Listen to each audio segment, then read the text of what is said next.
President, my adjournment matter is for the Minister for Police. Over the previous few weeks, VicPol officers have used horses to overrun demonstrators and OC foam to blind and subdue them. Officers armed themselves with rifles and donned body armour. They fired on protesters with less lethal rounds and physically assaulted pro-freedom demonstrators. In each case, police came to arrest demonstrators and to subdue political opposition.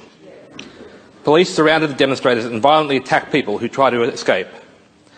This tactic is used because it makes it appear as though demonstrators are initiating violence, despite police being the cause of the violence at these protests. The more distressing sights were the children choking and crying because officers had fired pepper spray at them.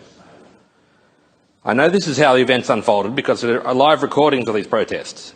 They're not mere snippets that have been selected for a specific narrative. There are extensive records of how events unfold.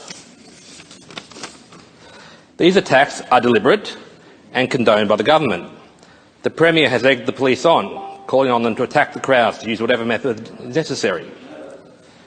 Members of your government have tried to smear protesters and blame them for lockdowns ordered by your government. Despite a clear message of demanding freedom from lockdowns, members of the government wanted to pretend the protesters were racists, as though the message was unclear.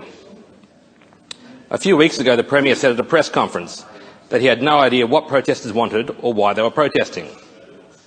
From everything I've seen, the message is very clear. Thousands of people gathered in the CBD and shouted messages of freedom. They called for an end to lockdowns and an end to this government.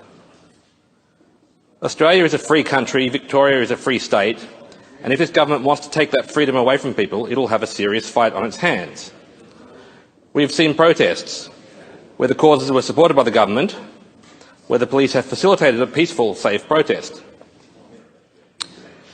The Liberal Democrats support peaceful protest, civil disobedience and resistance to tyranny. We oppose these lockdowns. Minister, the action I am calling for is an unequivocal commitment that police will no longer be used to attack crowds of Victorians exercising their rights. Stop using potentially lethal weapons on protesters. Instead, the police should ensure the protests are as safe and peaceful as possible. If the police continue to escalate the violence, there will be blood, and that blood will be on your hands.